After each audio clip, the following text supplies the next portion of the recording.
ఎక్కువసేపు ఏం తీసుకోను. గౌరవనీయులు పెద్దలు ఈ కార్యక్రమాన్ని ఏర్పాటు చేసిన డాక్టర్ మాజీ పార్లమెంట్ సభ్యులు ప్లీజ్ కమ్ రండి రండి ఇక్కడ దాకా వచ్చారు ఇక్కడ దాకా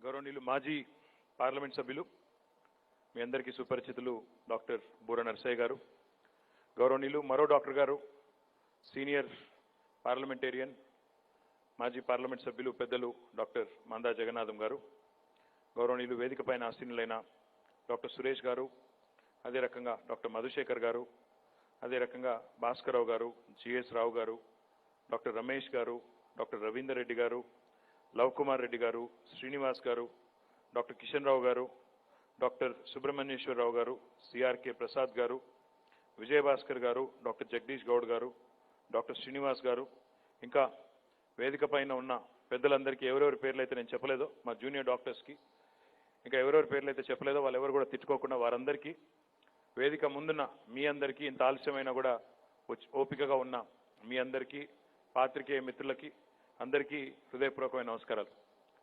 నాకు చల్లకొచ్చి ముంత దాచే అలవాటు లేదు.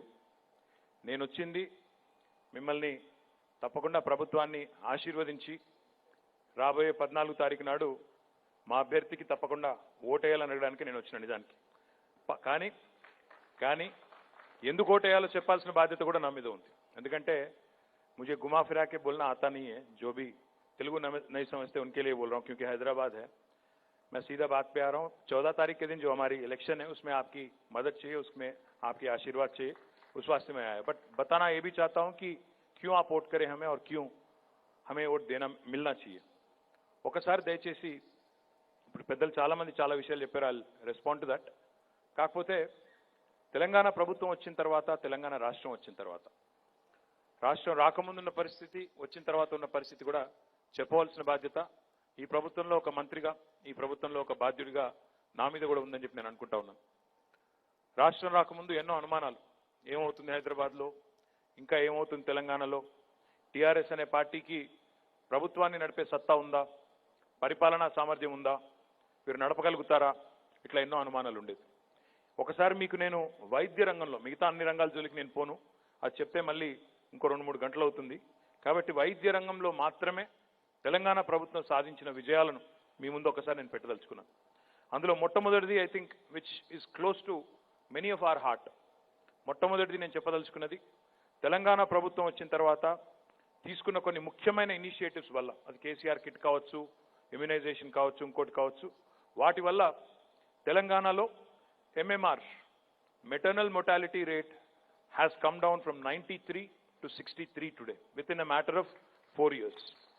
అదేవిధంగా IMR ఇన్ఫెంట్ mortality rate కూడా తెలంగాణలో 39 నుంచి 39 నుంచి 26.4కి తగ్గింది. This is significantly lower than the national average. And I think this is a very credible achievement. అంటే మిగతా అన్ని అంశాలు పక్కన పెడితే IMR MMRని కంటైన్ చేయగలగడం, తగ్గించడం, while of course there is constant scope for improvement, తప్పకుండా ఇదొక సిగ్నిఫికెంట్ అచీవ్మెంట్ అని చెప్పి నేను అనుకుంటా ఉన్నాను. దీంతో పాటు కొన్ని అసాధారణమైన అనుభవాలు, అనుభూతులు గత 4-5 సంవత్సరాలుగా వివిధ సందర్భాల్లో మాకు ఎదురైనాయి. ఎప్పుడైతే ఈ కేసీఆర్ కిట్ అనేది పెట్టి, ఎప్పుడైతే ఇన్స్టిట్యూషనల్ డెలివరీస్ని ఎంకరేజ్ చేయడానికి ప్రభుత్వమే ఒక మానిటరీ ఇన్సెంటివ్ కూడా ఇవ్వడం మొదలుపెట్టిందో, ఆడపిల్ల పుడితే 13,000 రూపాయలు, మగపిల్లాడు పుడితే 12,000 రూపాయలు అనే ఒక విధానం ఏదైతే తీసుకొని వచ్చిందో రాష్ట్ర ప్రభుత్వం, దాని తర్వాత ఈరోజు చూసినట్టయితే ఇన్స్టిట్యూషనల్ డెలివరీస్ 30%, అప్పటిదాకా 2014 వరకు 30% ఇన్స్టిట్యూషనల్ డెలివరీస్ ఉంటే ఈరోజు అది 50%కి పెరిగింది అని చాలా గర్వంగా ఒక తెలంగాణ ప్రభుత్వ ప్రతినిధిగా నేను మీ ముందు పెట్టదలుచుకున్నాను. కాబట్టి దీనివల్ల చాలామంది ప్రైవేట్ డాక్టర్ల గిరాకీ కూడా తగ్గింది, అది కూడా నాకు తెలుసు. ఈ మాట నేనేదో ఊరికే చెప్పట్లేదు. నా కాన్స్టిట్యుయెన్సీలో సిరిసిల్లాలో ముస్తాబాద్ అని ఒక మండలం ఉంటుంది. డాక్టర్ చంద్రశేఖరరావు గారని ఒక ఆయన డాక్టర్ గారు, ఆ డాక్టర్ గారు నాకు ఆయన స్వయంగా వచ్చి చెప్పినారు, మీరు ఒక మాట, ఆయన వైఫ్ ఇద్దరు కూడా డాక్టర్స్, ఇద్దరు కలిసి అక్కడ ఒక బాగా రోరింగ్ ప్రాక్టీస్ ఉండేది వారికి, ముఖ్యంగా ఈ డెలివరీస్ ఎక్కువ వారు ఇదే చేసేది. ఆయన ఒకరోజు స్వయంగా వచ్చి చెప్పినారు, కేటీఆర్ గారు ఒక్కసారి మీరు సీఎం గారికి ఒక మాట చెప్పండి తప్పకుండా అన్నారు. ఏంటి సార్ అంటే, నా క్లినిక్ని 1985 సంవత్సరంలో కేసీఆర్ గారు అప్పటి సిద్దిపేట ఎమ్మెల్యేగా వచ్చి ముస్తాబాద్లో నా క్లినిక్ని ప్రారంభించినారు. ఈరోజు మీరు కేసీఆర్ గారికి తప్పకుండా చెప్పండి, ఆయన పేరు మీద తెచ్చిన కేసీఆర్ కిట్ వల్లనే ఇవాళ నా క్లినిక్ బంద్ చేసే పరిస్థితి వచ్చింది దాదాపుగా. ఎందుకంటే నేను చేసేది ఎక్కువ డెలివరీస్, కానీ ఇప్పుడు అన్ని కూడా గవర్నమెంట్ హాస్పిటల్కి పోతా ఉన్నాయి. కాబట్టి నా ప్రాక్టీస్ బాగా తగ్గిందని చెప్పినారు. మీకు కొంత కోపం ఉండొచ్చు దానివల్ల, కానీ but I think it has done a great deal of good for the people at large, especially urban poor and the rural poor. I think it has helped in a great way. More importantly, as doctors you know it, hysterectomies have come down. Natural deliveries have increased. Idi deni okarno iddarno nindinchadaniki ledu, but definitely there was a trend. There was a phenomenon in the entire state. Hysterectomy sankhya asadharananga perugutuna paristhiti. అట్లాంటి పరిస్థితి నుంచి ఈ రోజు మనం చూసినట్టయితే ఎప్పుడైతే కేసీఆర్ కిట్లు ప్రవేశపెట్టడం జరిగిందో న్యాచురల్ డెలివరీస్ పెరుగుతా పోయినాయి. గత 4-5 ఏళ్ల కాలంలో అది కూడా పెద్ద ఎత్తున పెరిగింది. కేంద్ర ప్రభుత్వం ఒక పథకం తీసుకొచ్చింది, మిషన్ ఇంద్రధనుష్, ఇమ్యునైజేషన్కి సంబంధించి. మనం చాలా రంగాల్లో దేశంలో టాప్గా ఉన్నాం. అది ఈజ్ ఆఫ్ డూయింగ్ బిజినెస్ కానీ, ఇంకా చాలా రంగాల్లో ఇంటింటికి నల్లా నీళ్ళు ఇచ్చే విషయంలో కానీ, ఇట్లా చాలా రంగాల్లో దేశంలోనే నెంబర్ 1గా ఉన్నాం. What I'm extremely proud of is mission ఇంద్రధనుష్లో కూడా, ఇమ్యునైజేషన్లో కూడా భారతదేశంలోనే నెంబర్ 1 స్టేట్గా తెలంగాణ నిలిచింది. 96%. From 68 in 2014 to 96% immunization in 2019, Telangana has really taken it very, very seriously. దాని వల్ల ఇమ్యునైజేషన్ కూడా బాగా జరిగింది. ఇక మీకు తెలుసు కోవిడ్ వల్ల మరి రకరకాల పరిస్థితుల వల్ల ఆక్సిజన్ బెడ్స్ కూడా గతంలో 254 ఉంటే రాష్ట్రంలో ఈరోజు 11,758, 11,758 బెడ్స్ మనకున్నాయి. వెంటిలేటర్ బెడ్స్ గతంలో 100 ఉంటే ఈరోజు 1,484 ఉన్నాయి. ఐసీయూ చాలా ఆశ్చర్యం అనిపిస్తుంది కొన్ని చెప్తే. తెలంగాణ ప్రభుత్వం ఏర్పడే వరకు గవర్నమెంట్ ఆసుపత్రులలో డిస్ట్రిక్ట్ ఏరియా హాస్పిటల్స్తో సహా ఇంటెన్సివ్ కేర్ యూనిట్ లేదు. మరి అంతకుముందు పరిపాలించిన వాళ్ళు ఏం ఆలోచించారో ఇంతకుముందు చెప్పారు కొంతమంది పెద్దలు. డాక్టర్లు కూడా పరిపాలించినారన్నారు. మరి డాక్టర్లు కూడా పరిపాలించి ఐసీయూని మాత్రం ఏర్పాటు చేయలేదు ఏరియా హాస్పిటల్స్లో. మరి అదేం ఆలోచన నాకు అర్థం కాదు, అదేం పరిపాలన కూడా నాకు అర్థం కాదు. కానీ తెలంగాణ ప్రభుత్వం వచ్చిన తర్వాత ఈరోజు ఇంటెన్సివ్ కేర్ యూనిట్లని 20 ఇంటెన్సివ్ కేర్ యూనిట్లు డిఫరెంట్ డిస్ట్రిక్ట్ హాస్పిటల్స్లో ఏర్పాటు చేసుకున్నాం. త్వరలో దీన్ని పెంచి అన్ని ఏరియా హాస్పిటల్స్కి, అన్ని నియోజకవర్గ కేంద్రాలకు కూడా తీసుకెళ్లాలనే ఆలోచనతో కూడా ప్రభుత్వం ఉంది. మెటర్నల్ ఐసీయూస్ కూడా ఒక్కటి కూడా లేదు తెలంగాణ ప్రభుత్వం వచ్చే వరకు. ఈరోజు 5 అయినాయి.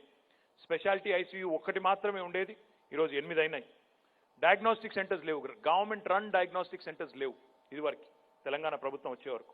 ఈరోజు డయాగ్నోస్టిక్ సెంటర్స్ ప్రభుత్వమే పెట్టి ఒక హబ్ అండ్ స్పోక్ మోడల్లో నడపడం వల్ల టీ డయాగ్నోస్టిక్స్ అనే పేరు మీద చేస్తున్న కార్యక్రమం ఏదైతే ఉందో, ఇన్స్టిట్యూట్ ఆఫ్ ప్రివెంటివ్ మెడిసిన్లో దాని హెడ్ క్వార్టర్స్ పెట్టాం, స్పోక్స్ పెట్టాము. దానివల్ల ఈరోజు ఆనాడు ఒకటి కూడా లేకపోతే ఈరోజు 25 diagnostic centres, government run diagnostic centres వల్ల ప్రజలకి, సామాన్య ప్రజలకి, పేద ప్రజలకి ఏదైతే బాగా పెద్ద ఎత్తున ఖర్చు అయ్యే డయాగ్నోస్టిక్ రంగం ఉందో అందులో కూడా వైద్య పరీక్షలకి, ఎక్స్రేలకి, ఇంకా ఇతరత్ర పరీక్షలకి వారికి కూడా వెసులుబాటు కలుగుతూ ఉంది. గతంలో ఒక గర్భిణీ స్త్రీని వారి ఊరు నుంచి హాస్పిటల్కి తీసుకురావాలన్న ఒక సంస్కారవంతమైన ఆలోచన ఎవరు చేయలేదే, ప్రభుత్వం చేయలేదు. మన ప్రభుత్వం వచ్చిన తర్వాత, తెలంగాణ వచ్చిన తర్వాత అమ్మ ఒడి వాహనాల పేరిట ఈరోజు రాష్ట్ర వ్యాప్తంగా ఒక్కటి కూడా, గతంలో ఒక వాహనం కూడా లేకపోతే ఈరోజు 241 వాహనాలు పెట్టి గర్భిణీ స్త్రీని ఇంటి దగ్గర నుంచి పిక్ చేసుకొని హాస్పిటల్కి తీసుకొని రావడం, హాస్పిటల్ నుంచి మళ్ళీ తిరిగి ఇంటి దగ్గర తీసుకెళ్లి దించొచ్చే సంస్కారవంతమైన ప్రభుత్వం తెలంగాణ ప్రభుత్వం అని చెప్పి కూడా ఈ సందర్భంగా నేను మీకు విజ్ఞప్తి చేస్తా ఉన్నాను. గతంలో వైరాలజీ ల్యాబ్ ఒకటి ఉండేది మొత్తం రాష్ట్రంలో. ఈరోజు 23 వైరాలజీ ల్యాబ్స్ ఉన్నాయి. ఇవన్నీ కేవలం గడిచిన 5-6 సంవత్సరాల్లోనే తెలంగాణ ప్రభుత్వం ఒక్క వైద్య రంగంలో సాధించిన విజయాలు. ఇంకా చాలా ఉన్నాయి చెప్పాలి అంటే. కేసీఆర్ కిట్ కింద ఇప్పటికీ 8,68,000 మందికి కేసీఆర్ కిట్స్ పంపిణీ చేయడం జరిగింది. వాటితో పాటు ప్రపంచంలోనే అతిపెద్ద స్క్రీనింగ్ క్యాంపెయిన్, అతిపెద్ద ఐ స్క్రీనింగ్ ఎక్కడైనా జరిగింది అంటే కంటి వెలుగు ప్రోగ్రాం కింద ఈరోజు మన రాష్ట్రంలోనే 1.5 కోట్ల మందికి స్క్రీనింగ్ చేశాం. దాంతోపాటు ఒక 40 లక్షల మందికి కళ్ళజోళ్లు కూడా అమర్చడం కూడా జరిగింది. దీంతో పాటు ఇంతకుముందు మిత్రులు పెద్దలు కిషన్ రావు గారు చెప్పినట్టున్నారు, ఈ బస్తీ దవాఖానాలు కూడా ఈరోజు అర్బన్ పువర్ కోసం, పట్టణాల్లో ఉండే పేద వర్గాల వారి కోసం హైదరాబాద్లో మనం రాకముందు ఒకటి కూడా లేదు బస్తీ దవాఖానా. ఈరోజు మన తెలంగాణ ప్రభుత్వం వచ్చిన తర్వాత 350 బస్తీ దవాఖానాలు కూడా ఏర్పాటు చేయడం జరిగిందని చెప్పి కూడా నేను మీకు విజ్ఞప్తి చేస్తా ఉన్నాను. దాంతోపాటు 25 డయాగ్నోస్టిక్ సెంటర్లు, I can go on and on. 46 ఉచిత డయాలసిస్ సెంటర్లు. I was very very proud when I went to my area hospital in Sircilla.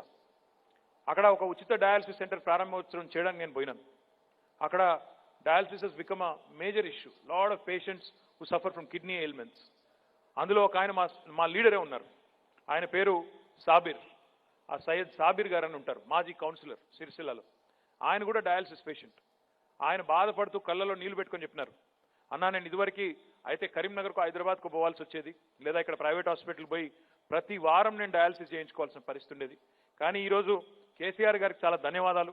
ఈ డయాలసిస్ సెంటర్లు ప్రవేశపెట్టడం వల్ల ఉచితంగా మన సిరిసిల్లాలోనే నేను చేయించుకోగలుగుతా ఉన్నాను అని చెప్పి ఆయన చెప్పినప్పుడు చాలా గర్వంగా అనిపించింది. అలాంటి డయాలసిస్ సెంటర్లు ఈరోజు మనం ఒక 46 డయాలసిస్ సెంటర్లను పెట్టుకోవడం ద్వారా వేల మంది కిడ్నీ ఎయిల్మెంట్స్తో బాధపడుతున్న మరి మిత్రులకు కూడా ఈరోజు మనం వారిని ప్రత్యేకంగా ఆదుకోగలుగుతా ఉన్నాం. వీటితో పాటు ఏదైనా సంస్కారవంతమైన ప్రభుత్వం ఉంటే ఎలా ఆలోచిస్తుంది అనడానికి తెలంగాణ ప్రభుత్వం ఆలోచించిన మరొక స్కీమ్.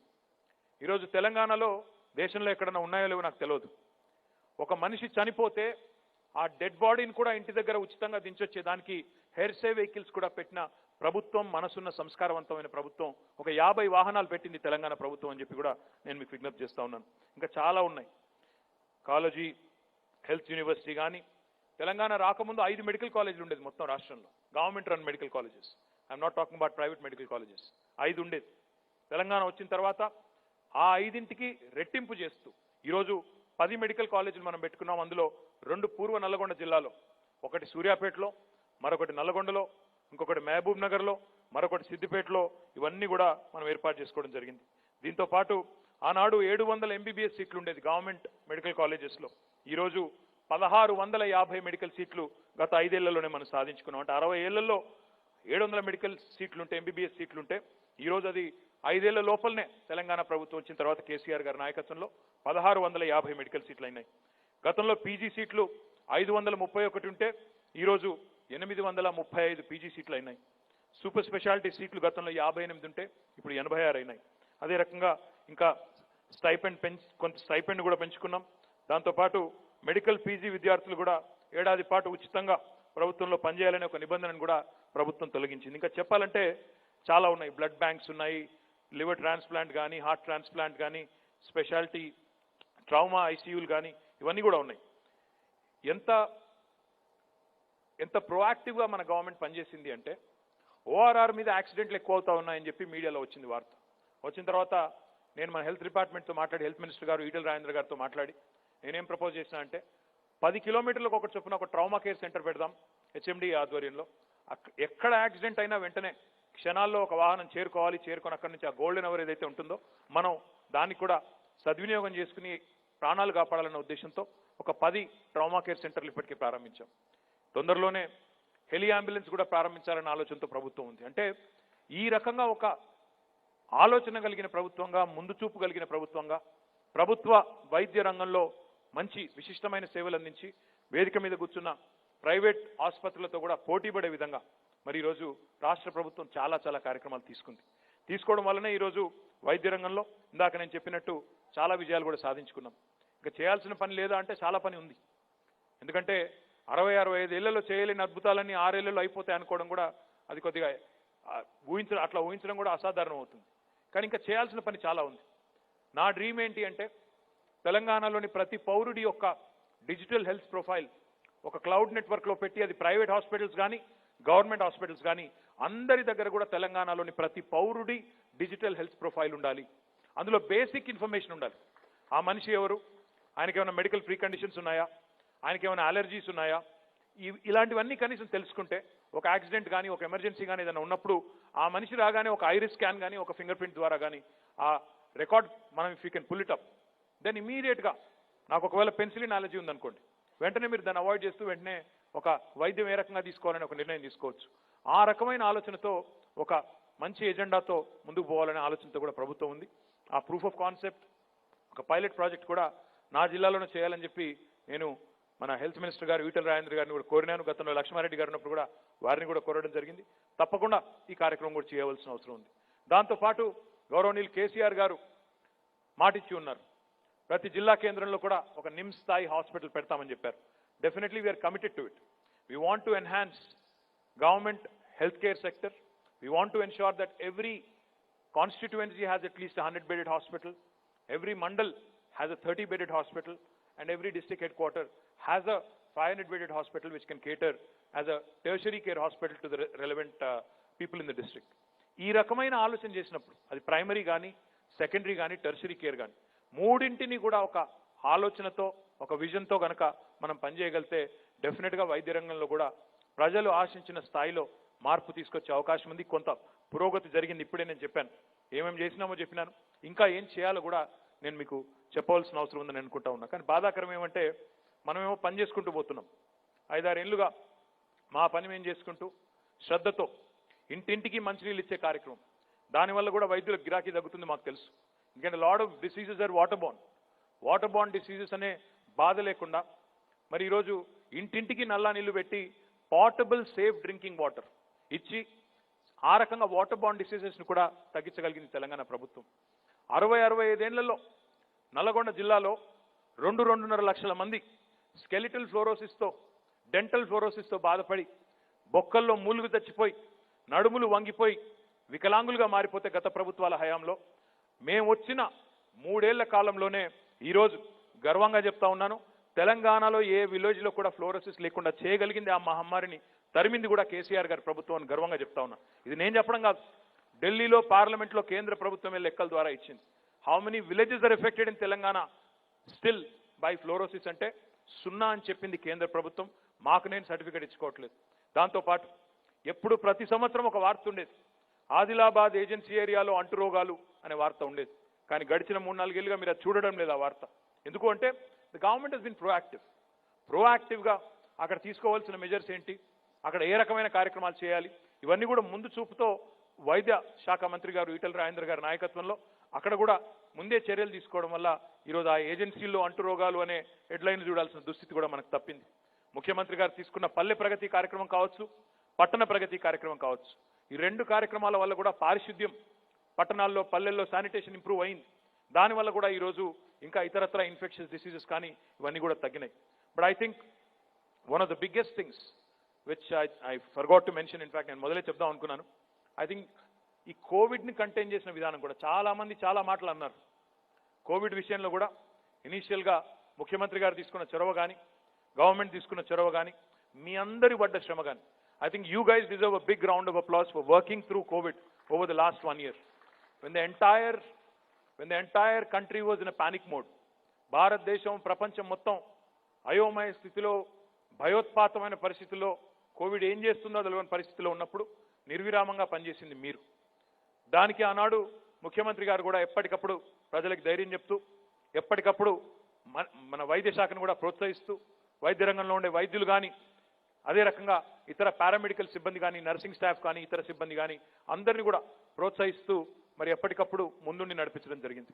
ఈరోజు నిజంగా కూడా గర్వంగా చెప్పుకోవచ్చు, పక్కనున్న కర్ణాటకలో కేసులు తగ్గలేదు, అటు పక్కనున్న మహారాష్ట్రలో ఇంకా కేసులు తగ్గలేదు, కానీ తెలంగాణలో situation is under control. We can say that very proudly.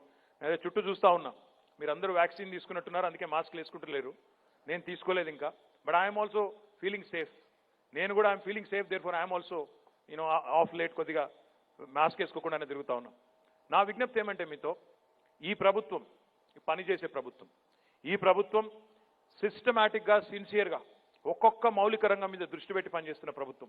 అది డ్రింకింగ్ వాటర్ కావచ్చు, సాగునీరు కావచ్చు, పవర్ కావచ్చు, వైద్య రంగం కావచ్చు, ఇంకో రంగం కావచ్చు, ఏ రంగమైనా ఒక స్పష్టమైన ఎజెండాతో, ఐటీ కావచ్చు, ఇండస్ట్రీ కావచ్చు, ఏదే కావచ్చు, మీరు ఏదైనా తీసుకోండి, భారతదేశంలోని ఏ రాష్ట్రంతో పోల్చి చూసినా ఈరోజు మనం మెరుగ్గా ఉన్నాం.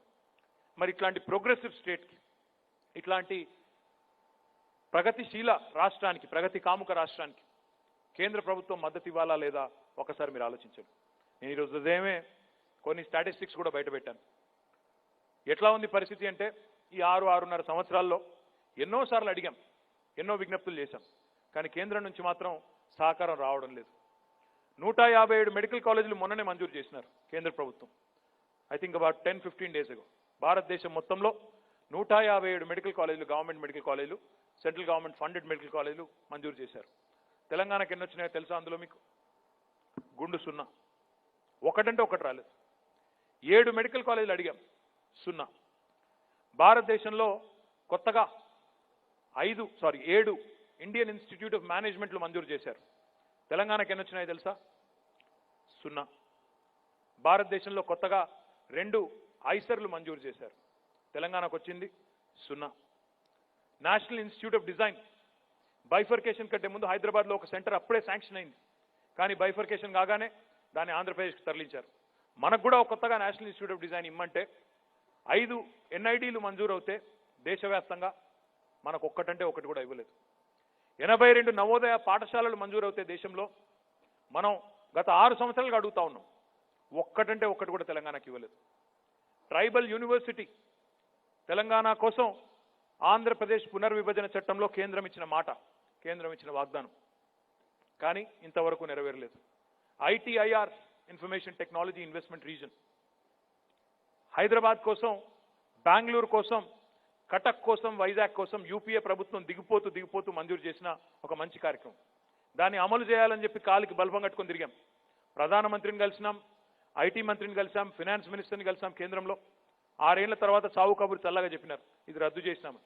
ఒక తట్టెడు మట్టి కూడా తీయలేదు, దేశవ్యాప్తంగా రద్దు చేశారు. ఎందుకు అంటే కారణం చెప్పరు. బయ్యారంలో ఉక్కు ఫ్యాక్టరీ పెడతామన్నారు. బయ్యారంలో ఉక్కు ఫ్యాక్టరీ పెట్టే దేవుడెరు కానీ ఉన్న వైజాగ్లో ఉక్కు ఫ్యాక్టరీని కూడా ఖతం చేసినారు, దాన్ని కూడా అమ్మేస్తున్నారు. రైల్వే కోచ్ ఫ్యాక్టరీ పెడతామన్నారు వరంగల్లో, ఇంతవరకు అతిగతి లేదు. 160 ఎకరాలు రాష్ట్ర ప్రభుత్వం ఇస్తే కూడా దానికి అతిగతి లేదు.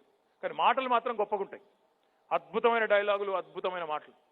Make in India, skill India, fit India, SIT India, stand India, run India, అద్భుతమైన స్లోగన్లు. ఎన్నెన్ని మాటలు చెప్పారో ఒకసారి గుర్తు తెచ్చుకోమని చెప్పి నేను కోరుతా ఉన్నా. ఏం చెప్పారు అన్నాడు? 2014 ముందు ఇదే ప్రైమ్ మినిస్టర్ గారు నరేంద్ర మోడీ గారు మన్మోహన్ సింగ్ గారిని పట్టుకొని ఆప్కీ సర్కార్, ఆప్కీ హుకుమత్ నాకాం సర్కార్ హై, చాతగాని సర్కార్ నీది. ఎందుకు? ఫ్యూయల్ ప్రైజెస్, పెట్రోలియం ప్రైజెస్ మీరు అరికట్టలేకపోతున్నారు, పెట్రోల్ డీజిల్ రేట్లు మీరు కంటైన్ చేయలేకపోతున్నారు, మీరు చాతగాని సర్కార్ అని చెప్పి ఇదే ప్రధానమంత్రి గారు ఆనాడు అప్పటి ప్రధానమంత్రి మన్మోహన్ సింగ్ గారిని తీవ్రంగా విమర్శించినారు. మరి ఈరోజు ఏంది పరిస్థితి? నేను మొన్న ఒక రోజు సోషల్ మీడియాలో పెట్టినా, జీడిపి బాగా పెరిగింది ఎన్డీఏ ప్రభుత్వ హయాంలో, ఆ జీడిపి ఫుల్ ఫామ్ ఏందో తెలుసా అని పెట్టినా. మన వాళ్ళందరూ చాలా ఫాస్ట్ ఉన్నారు. అవునన్నా తెలుసు మాకు, జీడిపి అంటే గ్యాస్, డీజిల్, పెట్రోల్, ఈ 3 బాగా పెరిగినాయన్నా అని చెప్తా ఉన్నారు. ఆనాడు 414 రూపాయలు సిలిండర్ ఉంటే మోడీ గారు వచ్చినప్పుడు ఈరోజు 870 రూపాయలు. ఈరోజు మీరు ఎవరైనా మరి బండ్లు వాడుతుండో లేదో, మీ పెట్రోల్ మీరు నింపుతుండ్రో, మీ డీజిల్ మీరు నింపుతుండో లేదో నాకు తెలియదు, మీ డ్రైవర్లు నింపుతుండ్రో, కానీ రేట్ ఎంతో తెలుసుకోండి. ఈ ప్రభుత్వం, కేంద్ర ప్రభుత్వం వచ్చినాడు రేట్ ఎంత, ఈరోజు రేట్ ఎంత? పెట్రోల్ రేట్లు ఎంత పెరిగినాయి అంటే, క్రికెట్లో సెంచరీ కొట్టిన తర్వాత బ్యాట్స్మెన్ హెల్మెట్ తీసి ముద్దు పెట్టుకుంటాడు. పిల్లలు కూడా పాపం 2 వీలర్ నడిపే పిల్లలు కూడా పెట్రోల్ బంక్కి పోతే అక్కడ 100 పడంగానే వాళ్ళు కూడా హెల్మెట్ తీసి ముద్దు పెట్టుకుంటున్నారు. 100 రూపాయలు కొట్టింది పెట్రోల్ కూడా అని చెప్పేసి ఆ స్థాయికి వచ్చింది. అది మాత్రమే కాదు, మాటలు చాలా చాలా చెప్పినారు. ఏమన్నారు అన్నాడు? సంవత్సరానికి 2 కోట్ల ఉద్యోగాలు ఇస్తాం, మాకు ఓటేయండి గెలిపించండి అన్నారు. మరి 12 కోట్ల ఉద్యోగాలు ఎక్కడ పోయినాయి? ఏమంటున్నారు? ఈ మధ్యన మొన్న ఒక ఇంటర్వ్యూ చూసాం మోడీ గారిది. నేను ఏమంటారు ఆయన? సార్ మరి 12 కోట్ల ఉద్యోగాలు ఏవి సార్ అంటే, ఆప్ కहीं एक दफ्तर जाते हो, ఏదైనా ఆఫీస్కి పోతారు మీరు, ఆఫీస్కి పోయినప్పుడు బయట ఒక పకోడీ బండోడు ఉంటాడు, 400 రూపాయలు సంపాదించుకుంటాడు, ఇంటికి పోతాడు. అది కాదా సెల్ఫ్ ఎంప్లాయ్మెంట్, ఉద్యోగం కాదా అంటాడు ఆయన. అంటే మరి నేనేమంటున్నా అంటే, పకోడీలు వేసుడు తప్పు కాదు, మిర్చి బజ్జీలు వేసుడు తప్పు కాదు, ఇడ్లీ బండి నడుపుడు తప్పు కాదు, కానీ ఆ ఉద్యోగం మన ఖాతాలో వేసుకోవడం మాత్రం తప్పు. గవి కూడా ఉద్యోగాలేనా? అది ప్రభుత్వం కల్పించిన ఉద్యోగాలా? అంటే ఎట్లుందంటే, హిందీలో కహావట్ ఉంటుంది, బాత్ కరోడో మే, బాతే కరోడో మే, కామ్ పకోడో మే. 2 కోట్ల ఉద్యోగాలు సంవత్సరానికని బిల్డప్ ఇచ్చి 12 కోట్ల ఉద్యోగాలని డైలాగులు కొట్టి, ఏవయ్యా ఉద్యోగాలంటే పకోడీ బండి, ఇడ్లీ బండి, మిర్చి బండి అంటే అవి ఉద్యోగాలా? అడిగేటోడు లేకనా? ఆలోచించండి దయచేసి. ఎన్ని మాటలు చెప్పారు. డిమానిటైజేషన్ చేసినారు. ఎందుకు చేశారు అంటే, నల్లధనం మొత్తం వాపస్ ఇస్తామన్నారు. వచ్చిందా నల్లధనం వాపస్? ఒక్కొక్కరి ఖాతాలో ఏమన్నారు? జన్ ధన్ ఖాతా ఖోలో, ధన్ 15 लाख దేంగే అన్నారు. పడ్డాయా ఇక్కడ ఎవరికన్నా? ఎవరైనా ఉన్నారా? మీకు వచ్చిందా? 15 लाख ఎవలకు రాలే. మొన్న మాటలు ఎట్లుంటాయంటే అడిగేటోళ్ళు లేక 20 లక్షల కోట్ల స్టిమ్యులస్ ప్యాకేజ్ అన్నారు కోవిడ్ తర్వాత. నేను ఈ రూమ్లో ఒక 400-500 మంది ఉన్నారు. 20 లక్షల కోట్ల స్టిమ్యులస్ ప్యాకేజ్ ఎవరికన్నా వచ్చిందా? ఎవరికన్నా ఒక రూపాయి లాభం జరిగిందా 20 లక్షల కోట్ల స్టిమ్యులస్ ప్యాకేజ్తో? నేను అక్టోబర్ నుంచి అడుగుతా ఉన్నా, ఏ మీటింగ్ పైన అడుగుతున్నా, 20 లక్షల కోట్లు ఎక్కడ పోయినాయి మరి? చెప్పడానికి పెద్ద పెద్ద డైలాగులు, పెద్ద పెద్ద స్కీములు, పెద్ద పెద్ద బిల్డప్లు, కానీ వాస్తవంలో అంకెల్లో చూస్తే ఎక్కడా ఏమీ లేదు. Make in India. నేను మొన్న మధ్యన బయో ఏషియా జరిగింది. ఆ బయో ఏషియాలో మెడికల్ డివైజెస్ మ్యానుఫ్యాక్చరర్స్ వచ్చినారు. వాళ్ళతో మాట్లాడుతూ ఉన్నా. అందులో ఒక ఆయన he manufactures the surgical gloves. నేను అడిగిన ఎక్కడ తయారు చేస్తారు మీరని అడిగిన. ఆయన ఏమన్నాడంటే, సార్ నేనేం తయారు చేయను, చైనా నుంచి తెప్పించుకొని మన లేబుల్ వేసి ఇక్కడ అమ్మేస్తా సార్ అన్నాడు. అదేందా అన్న, ఇదేం పద్ధతి, ఇదేంది, ఇక్కడ తయారు చేస్తేనే కదా మేక్ ఇన్ ఇండియా అంటే, లేదు సార్ ఇక్కడ తయారు చేస్తే అక్కడి నుంచి ఇక్కడికి ఇంపోర్ట్ చేసుకొని ఇక్కడ అమ్మిన దానికంటే ఎక్కువ ఖర్చు అవుతుంది సార్ అన్నాడు. నాకు అర్థం కాలేదు. I said why is this? He said the import duties on raw material are ridiculous. అంతకంటే ఏం చెప్పాలా? ఈ దేశంలో మేక్ ఇన్ ఇండియా స్లోగన్ కున్న దానికి ఉన్న వాస్తవం ఏందో. మేక్ ఇన్ ఇండియా కాదు, అసెంబ్లీ ఇన్ ఇండియా అనండి తప్పకుండా ఒప్పుకుంటా. We're assembling in India, we're not making in India. స్లోగన్లు బాగుంటాయి చెప్పడానికి. నా విజ్ఞప్తల్లా మీతో ఒకటే, తెలంగాణ ప్రభుత్వం సిన్సియర్గా 6-7 ఏళ్ల నుంచి తన ప్రయత్నం తాను చేస్తూ ఉంది. మా మీద పోటీ చేసే ప్రత్యర్థులు ఈరోజు వాళ్ళు ఏం చేసినో చెప్పి ఓటు అడగాల. ఎంతసేపు కేసీఆర్ గారిని పట్టుకొని తిట్టడం, కేసీఆర్ నోటికొచ్చిన మాటలు అనడం, రకరకాల దూషణలు చేయడం వ్యక్తిగతంగా, ఇది కాదు కదా.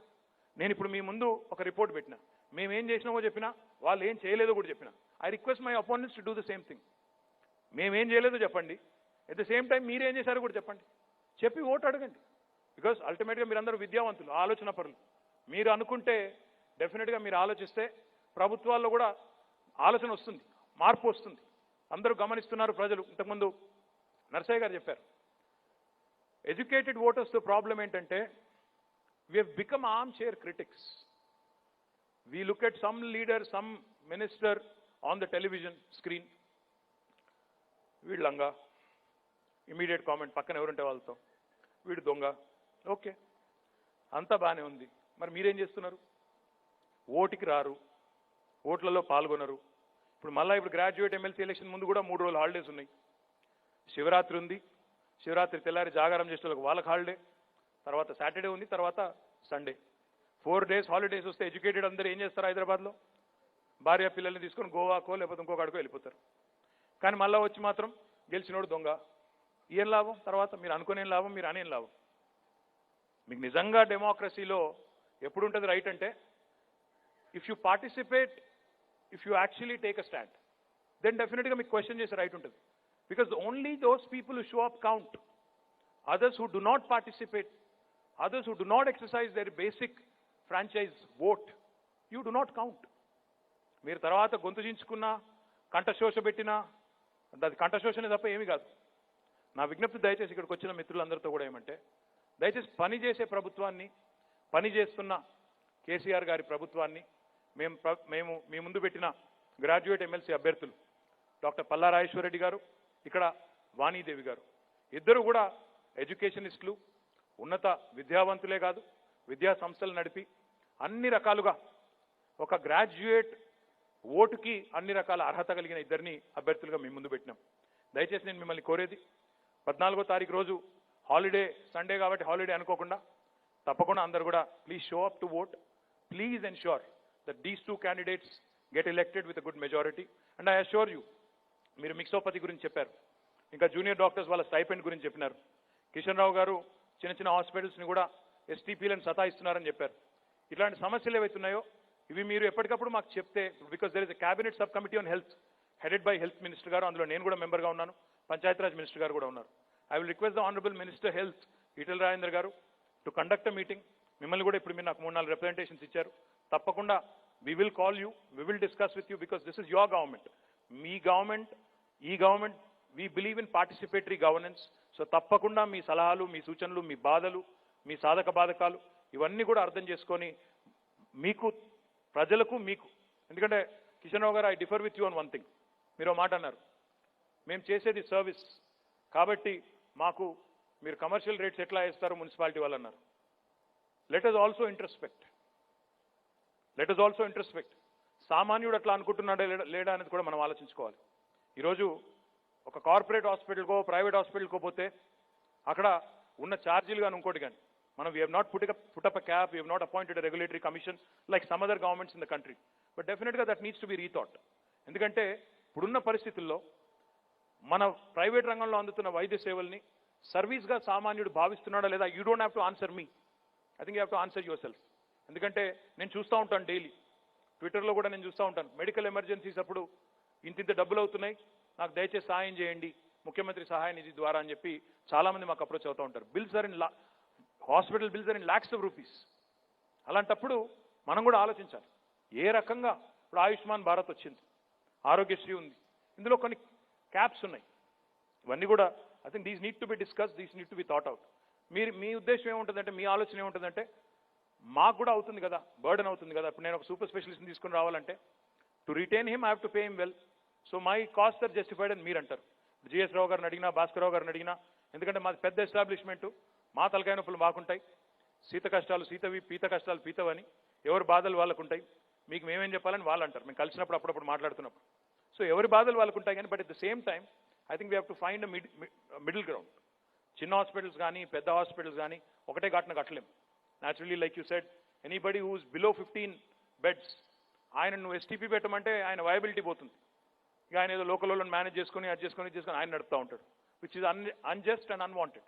సో ఈ రకమైన ఇంప్రాక్టికల్ పనులు ఏవైతున్నాయో వాటిని అవసరమైతే మార్చుకుందాం, కానీ ప్రాక్టికల్గా మాత్రం కొన్ని పనులు తప్పకుండా చేయాల్సి ఉంటుంది. ఇప్పుడు బయోమెడికల్ వేస్ట్ ఉంది, that disposal has to be done methodically as mandated by PCB. We cannot compromise on that. STP విషయంలో కూడా మీరు అన్నది కరెక్టే, కానీ కనీసం that liquid waste that is generated by a hospital which might contain lot of microbes, which might contain very, very harmful liquids, that needs to be handled carefully. It cannot be handled by a random municipal, effluent treatment plant or sewage treatment plant. So there has to be a method to this. There has to be a meaningful way of addressing it. Danto paatu, definitely I agree that we have to find some middle ground. Mottanga service anlemo atla ani cheppesi mottanga commercialize అయిపోయిందని కూడా అన్నాను. There is some gray area. దానికి అనుగుణంగా ప్రాక్టికల్గా solutions కనుక్కుందాం. నేను election ఉంది కాబట్టి I won't say yes to everything that you asked me, but డెఫినెట్గా will find some middle ground somewhere and will continue to work with you in the interest of the people of Telangana. మళ్ళొకసారి ఇంత ఆలస్యమైనా కూడా 9:45 అవుతా ఉంది, ఆలస్యమైనా చాలా ఓపికగా ఉన్నందుకు మీ అందరికీ పేరు పేరున ధన్యవాదాలు తెలియజేస్తూ, మర్చిపోవద్దు 14th నాడు మా అభ్యర్థులు పల్లా రాజేశ్వర్ రెడ్డి గారు, సురభి వాణీదేవి గారు, ఎస్ వాణీదేవి గారు, please cost only one preference. This is not a voting where you actually go and lay your stamp or press a button. Ee voting lo you have to give a preference. Number one preference ivali. Please make our TRS candidates the first and only preference. Please bless us, please guide us. Thank you very much for this wonderful opportunity. Good night.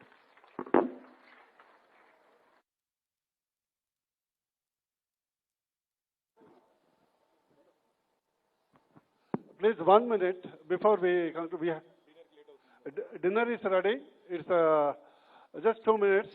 Before we conclude the meeting, I request Dr. Marshekar and Suresh to felicitate. No, only one. We are not keeping this. No.